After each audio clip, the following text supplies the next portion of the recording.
It's time for another exploration into the old world. I thought in this video we would take a look at a few city halls of old. First, let's look at the new ones. So if I do a search for new city halls, this is what comes up. So this is what we're capable of, and with all of our modern machinery and much higher populations than the 1800s, early 1900s, these are the types of buildings that we're pumping out as our municipal centers. You could see there's not a lot of imagination, not a lot of artistic flair. You're getting just different variations of boxes. With the odd, well, this is the London one here, the odd shape thrown in. But let's take a look at some of the older city halls. We'll start with Baltimore, Maryland. Zooming in on the eastern seaboard of the United States, you can see Baltimore right here. You can see we were built just after the American Civil War, 1867 running till 1875, at a time when the population of Baltimore is just over 200,000 people. And we take a closer look at the building itself, and you get a real sense of the over-the-top ornateness, for lack of a better term, of this structure. You also get a lot of these depictions of old, showing us the horse-drawn streetcars, and of course the amazing City Hall in the background. There it stands in the modern day. It does still stand. Some of these don't. I'll let you know as we proceed. So the premise of this video and my channel as a whole is to illustrate the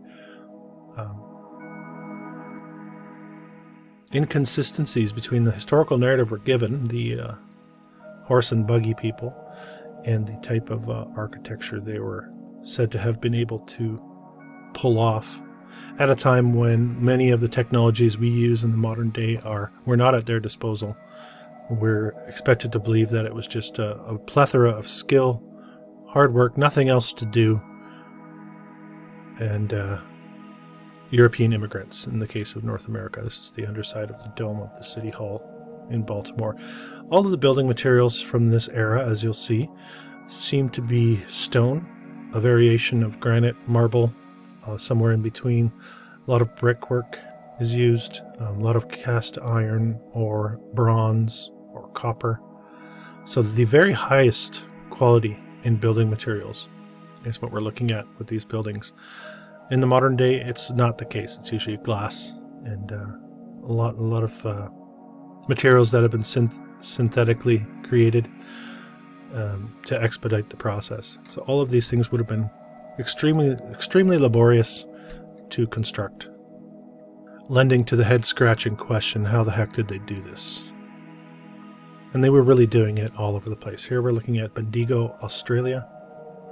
And we come down to Australia. You can see Bendigo not far north of Melbourne. And as far as I'm concerned, an absolutely laughable narrative here. We've got 1859, built in several months, we're told. And they added the council chamber in 1866, and the corn exchange portion of that in 1871-72. You can see the population in 1860 of Bendigo, about 30,000 people. Yet they were able to construct in such a manner. Building still stands. It's absolutely incredible. Again, all of the colonnades, all of the building materials are the very highest of quality. Very difficult to maneuver these types of building materials around a work site, let alone getting them to the work site. And the interior finish is not something that we could easily duplicate, if at all, in the modern day. You can ask anyone who does this type of work. The intricacies involved here with the finish. Next up is the City Hall in Belfast, Northern Ireland. And we zoom into Ireland, we can see Belfast here. Said to have been built for between 1898 and 1906. Now notice how many of the timelines you're going to see, despite them being in North America, seem to parallel the build timelines in North America.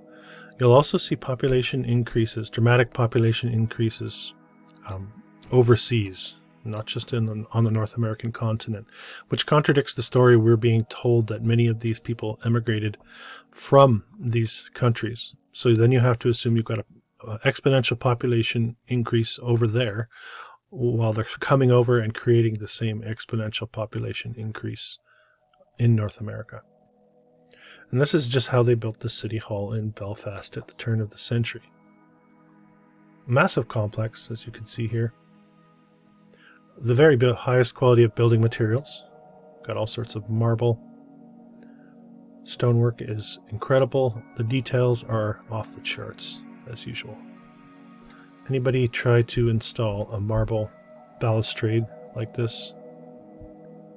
If you do this kind of work, let me know in the comments section what you think of the level of the quality of finish. And here's the underside of the dome in Belfast. Why do you need a dome in your municipal building? Are you just flaunting it? Or is this leftover? And is it being reclaimed by a new civilization? Birmingham, Alabama, excuse me. We're not in the UK. And we zoom into Birmingham. And I did a video on Birmingham. It's a pretty incredible city. A lot has been demolished, including this structure. But let's take a look at the timeline. So we've got a 2-year build duration on this one. And hopefully you can make out the population demographics here. 1880, we're at about 3,000 people. 1890, they jumped to 26,000. And by 1900, they're at 38,000. Not very large by any means. Not large enough to build such a structure, in my opinion. Making very little sense. And this one actually suffered a fire sometime in the 1900s. And this is interesting as well because this is what it looked like after they didn't quite demolish it after the fire. This is what it looked like after the fire, and they turned it into one of these style of buildings. I'm sure you're familiar with buildings that look like this where you live. What's the chances that they once had much more going on upstairs, if you will? Something to take note of. We'll move over to Brussels, Belgium. Brussels, the capital city in Belgium. I have covered Ghent and Antwerp. I haven't covered Brussels yet here on this channel, but if you're interested in the architecture in this region, check those 2 videos out. Now, the story on some of these seem to parallel each other as well. When you're going way back in time, according to what they tell us, this is about 600 years ago, you have a series of additions. Like, you expect us to believe that it started with a single area, and then a left wing was added, then a right wing was added, then the tower was added. There couldn't have been any sort of uniform design if this was the way they built. I think this is a poorly constructed backstory. You can see the population in Brussels was 100,000 in 1800. So what was the population in 1400? Enough to justify the construction of this. And this one still stands, and it's absolutely spectacular. And I think we live in an age where we're expected to just dismiss the past. If they tell us something is old, we just shrug it off, wave it off, and just take it at face value, the story we're being told. But I think there's much more going on, and I think stories have been rewritten. Right? That's what they say. History is written by the victors. I think this is going on all over the place. We come to Calais, France, and there's Calais on the north coast of France, and if you're taking the ferry from Dover, it lands in Calais. And built between 1911 and 1925, interesting timeline, fairly recent, and you can see the population of Calais not very large really at any time there.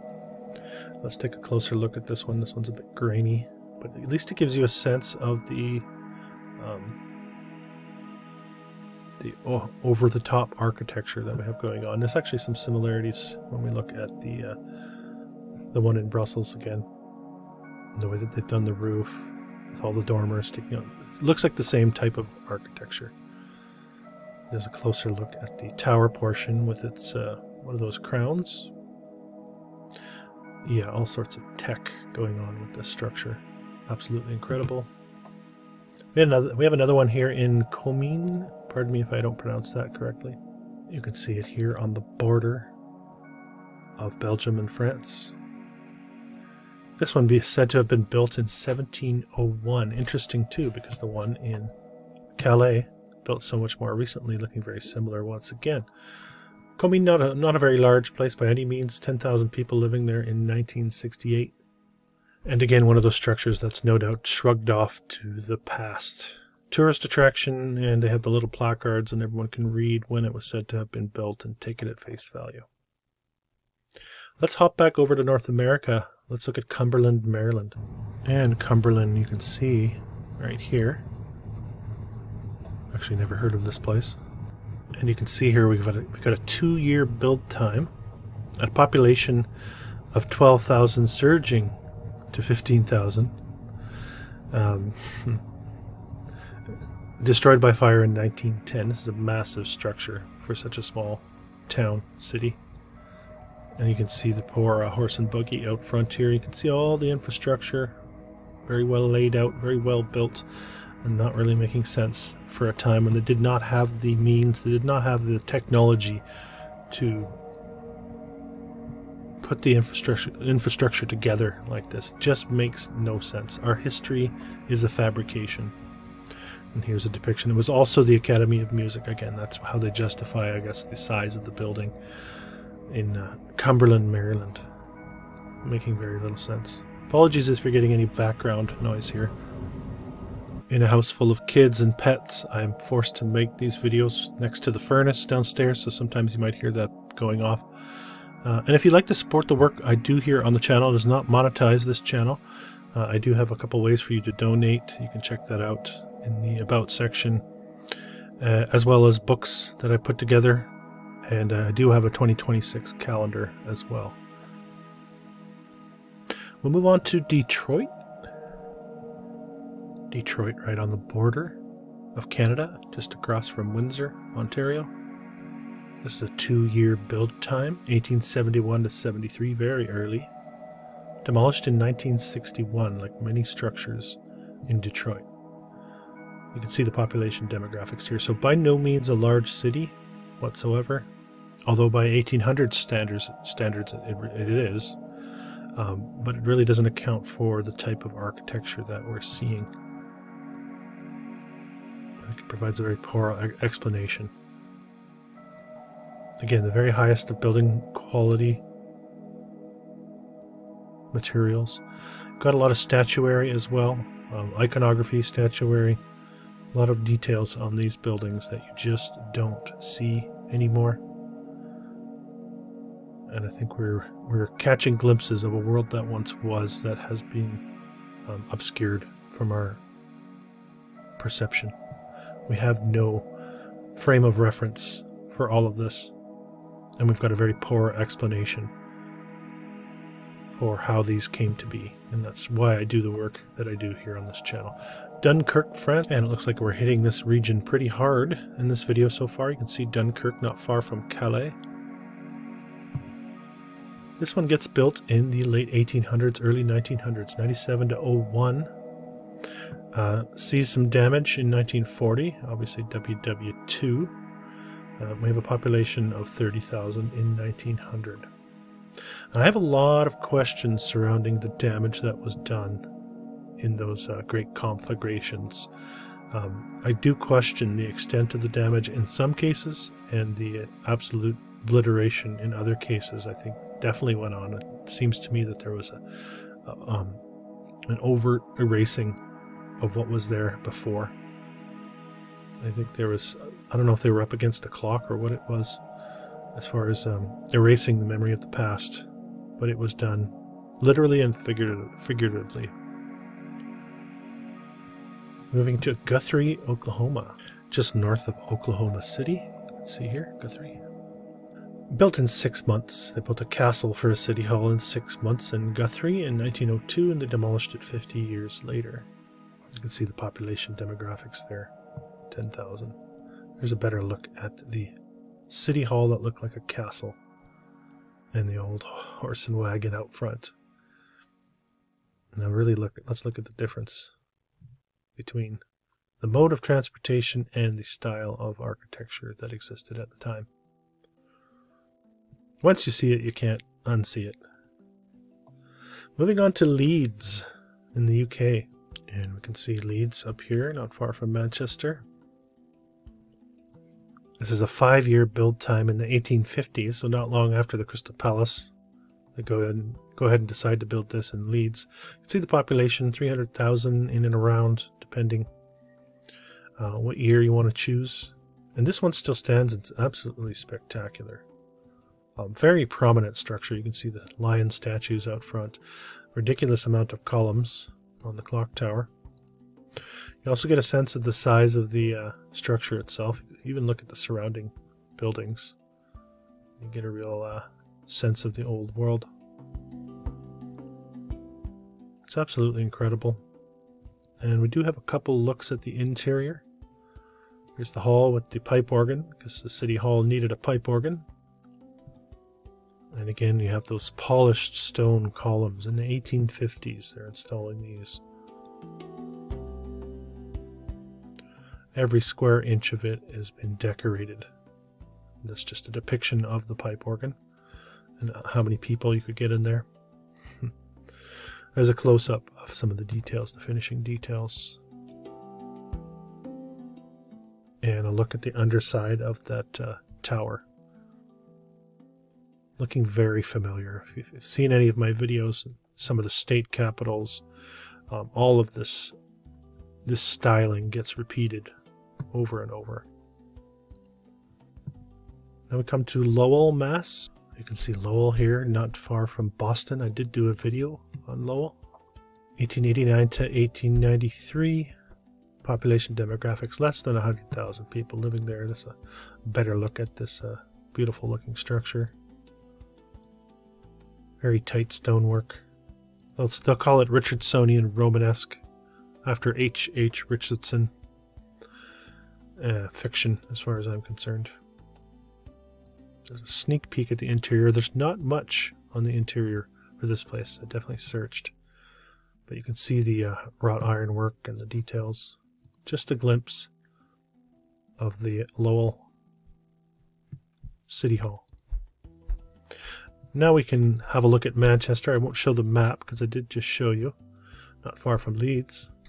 Built 1868 to 1877. You can see the population. Good sized population for Manchester. Is it good enough to justify this type of construction? I don't know. This stuff looking much older.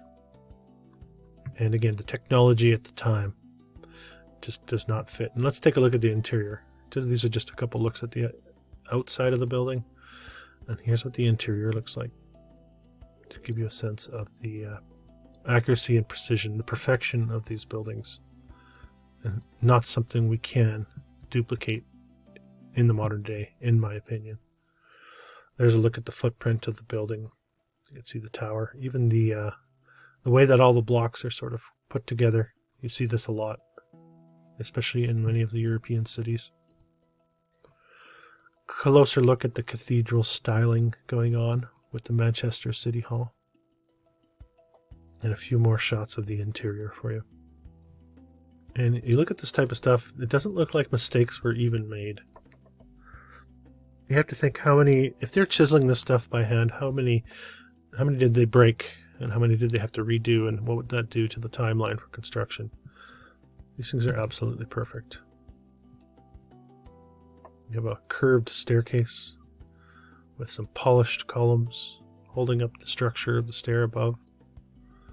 Absolutely incredible. Minneapolis. Here we can see Minneapolis, the capital of Minnesota, St. Paul, Minneapolis. If you're not expecting much from this region of the States, you better think again. Definitely recommend you check out the videos I did in this region. We've got a 15-year timeline for the construction of this. Whenever I hear those long timelines, I think of like unfinished stone walls that are exposed to the winters, Minneapolis winters. The amount of damage that would have had to have occurred during those years would almost negate the work done in the previous year, just based on weather conditions alone.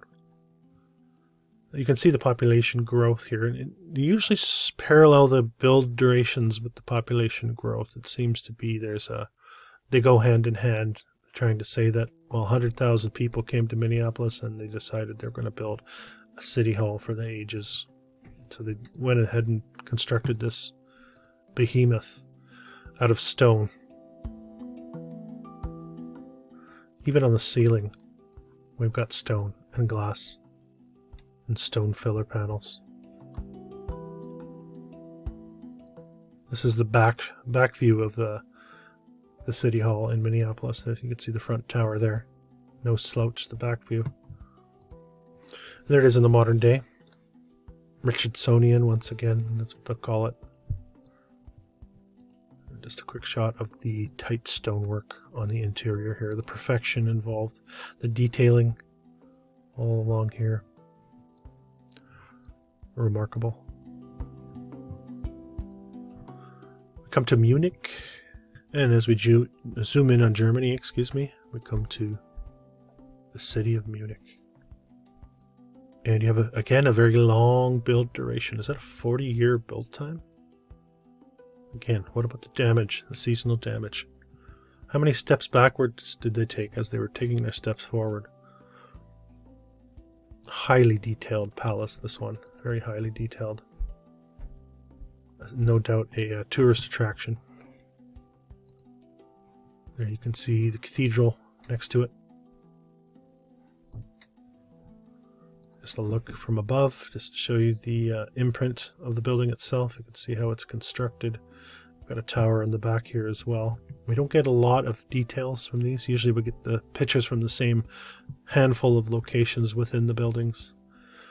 This one I got some of the stairwell, the intricate stonework.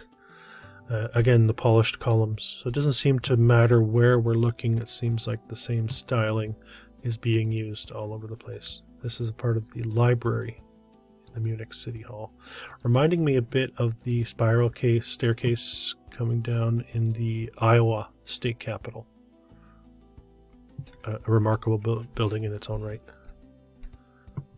This next one is in Newham or Newham, London, depending on where you're from. And it is a borough in the city of London. You can see here with the red dot. We've got a 2-year build time on this one. You can see a pretty good population in the city of London. Let's take a look at some of the architecture, reminding me again of what we saw earlier in places like Calais in France. These things were everywhere. History has been turned upside down and claimed.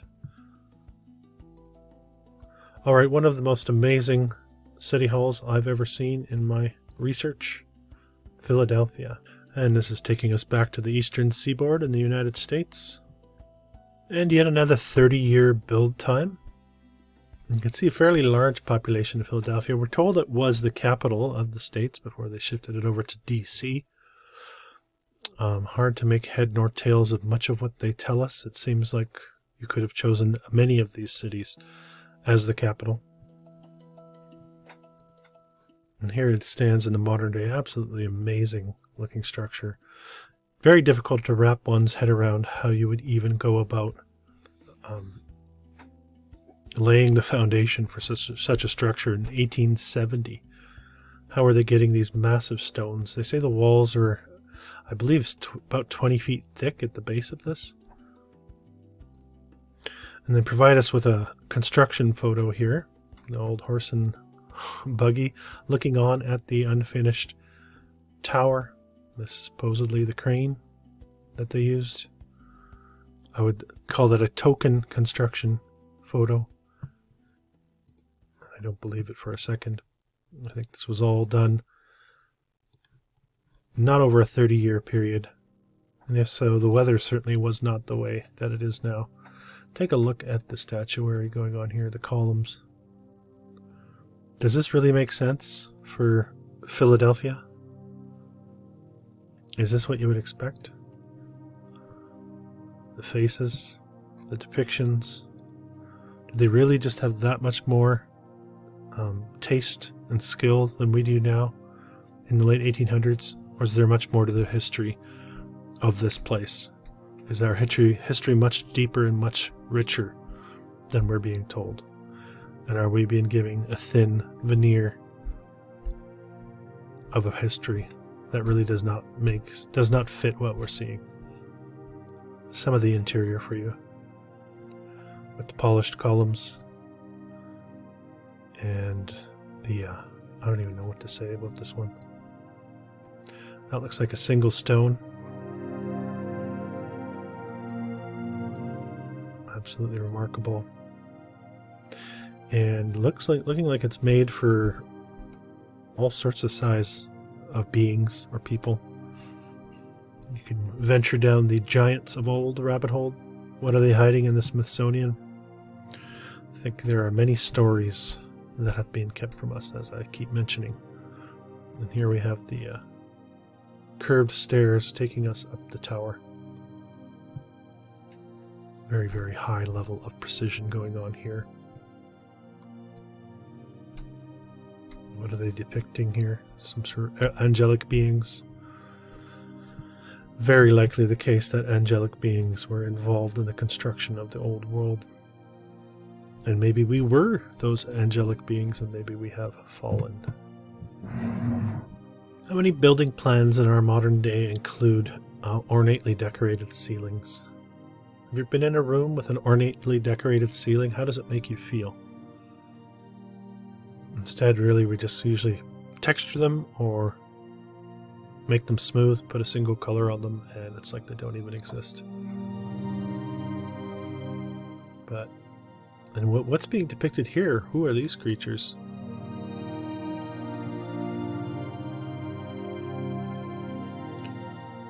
They definitely don't match the size of the individuals up here. It's interesting. Are these giants? Moving on to Poznan, Poland. And we can zoom in on Poznan here. Don't have any population demographics for you, but you can see we've got all sorts of... Okay, this was built 800, 700 years ago. Then it was rebuilt 500 years ago. And rebuilt again after being damaged in, well, the Great War. Oh, here, we do have population demographics. Apologies. You can see how very few people lived here before it was rebuilt, or after it was rebuilt the second time. So you can imagine how many were here 800 years ago. And this is the rebuilt City Hall in Poznan. Has it been rebuilt? Has it been refurbished? You be the judge. Richmond, Virginia, and back again to the eastern seaboard of the United States, to Richmond.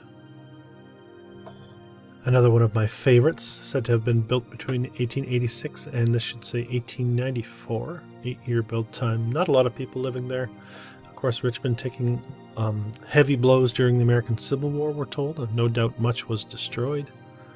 Another one of those destruction operations. Anytime you see the W-A-R word, I think you can safely bet that there was a lot of destruction going on intentionally. And there it is. It still stands in the modern day. Quite a sight to behold, especially when you park it next to this thing. This boxy structure next to it.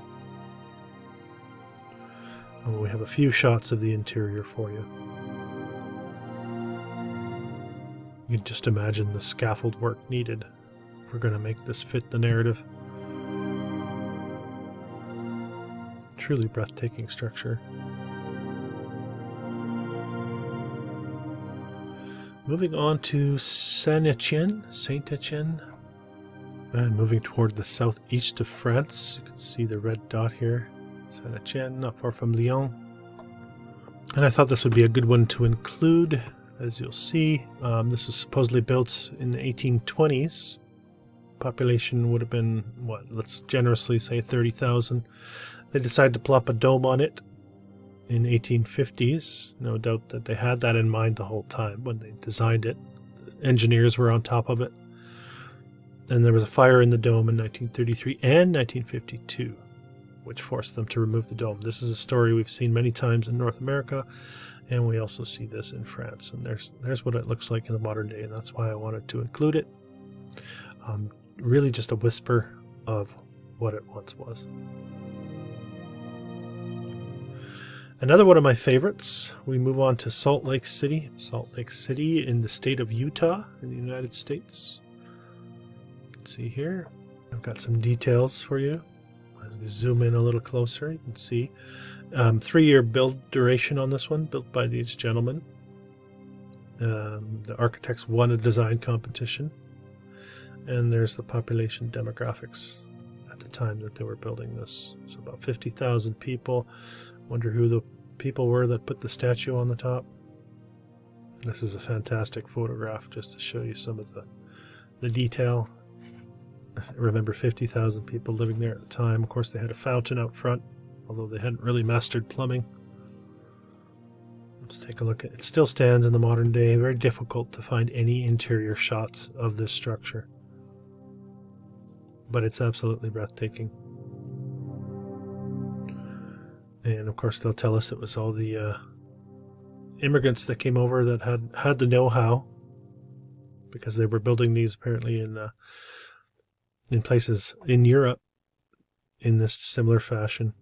Although there does seem to be a distinct style that we're seeing as we put these all together in a group for the North American ones, generally speaking. They're not all the same, but they'll call that Richardsonian Romanesque.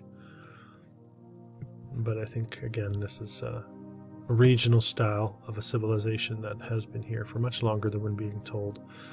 Nice pack of polished granite columns here in the front. There's another look, and that's really the only interior shot I could find of this thing.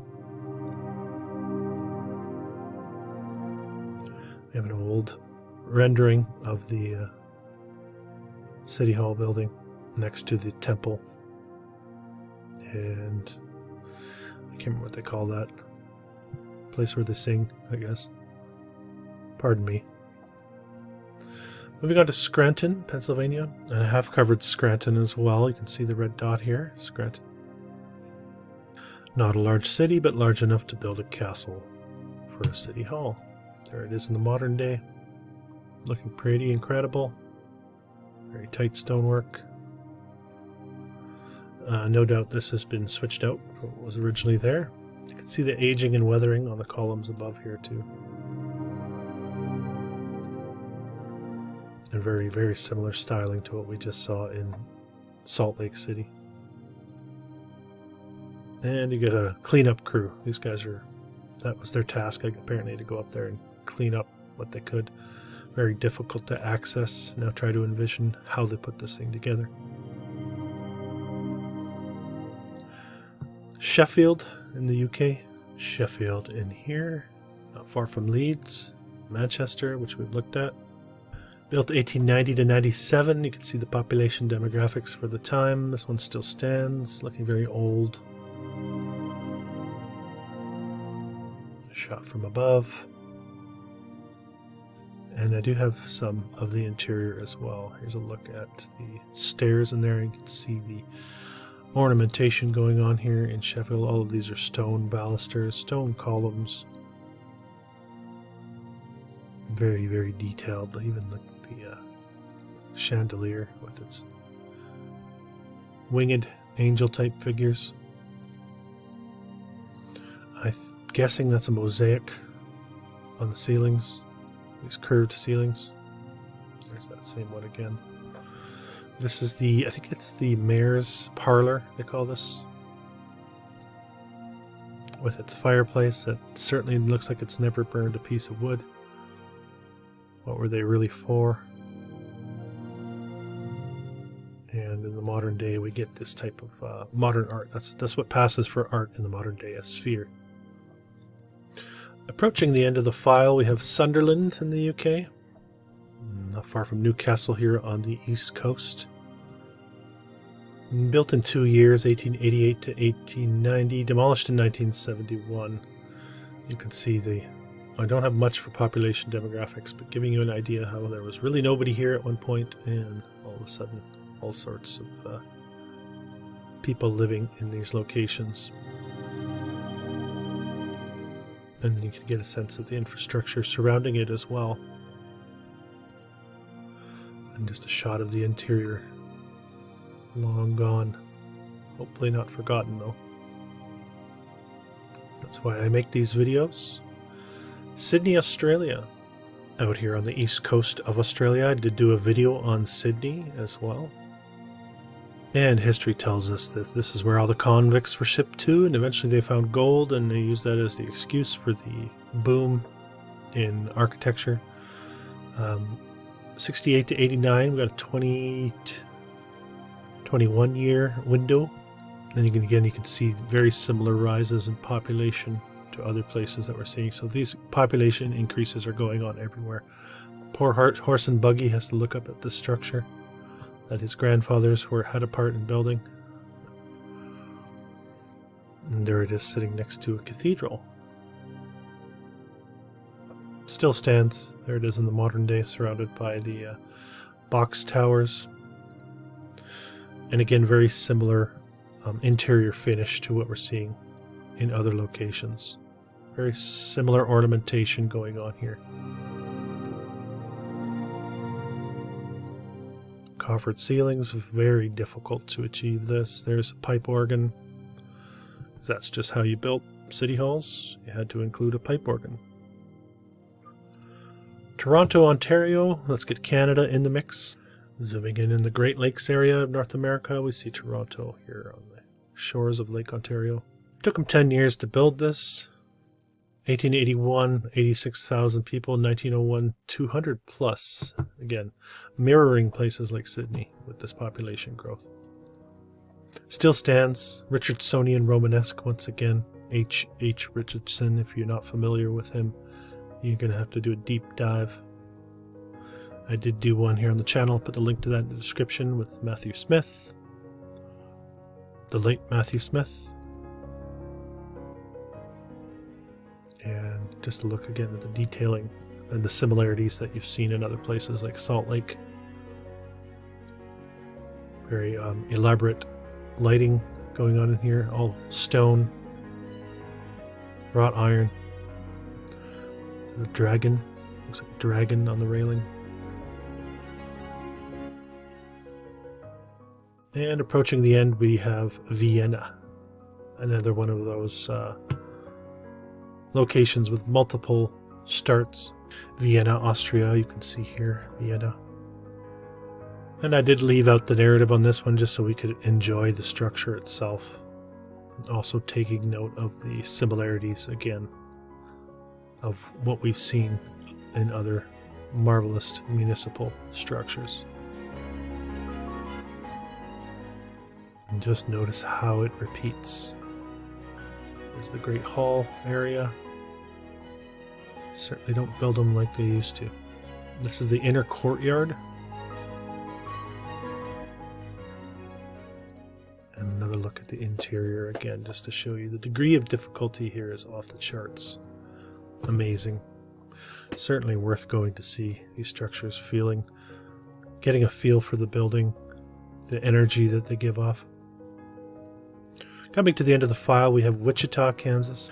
I did cover Wichita in a video as well, a home of the state capitol building with a silly narrative attached to it.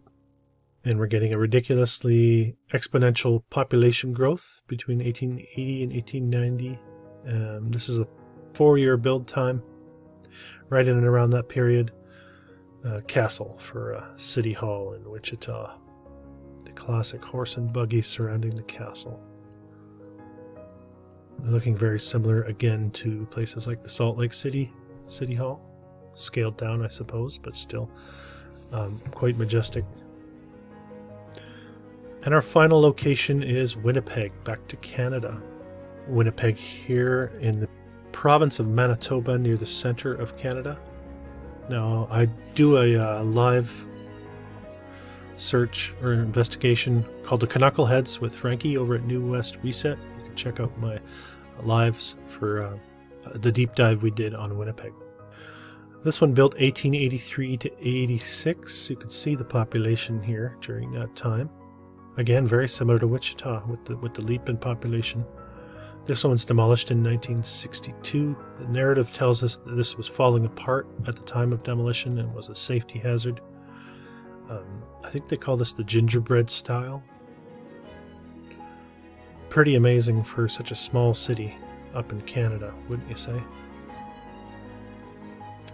So yeah, I think we're many of these buildings and locations were founded and repurposed, and a new civilization was laid over a previous civilization. What do you think? Thanks for watching. This has been an old world exploration. If you're new to the channel, don't forget to subscribe, hit the thumbs up button, and comment. I believe we are in the process of remembering who we really are and casting off the shackles of illusion. Until next time.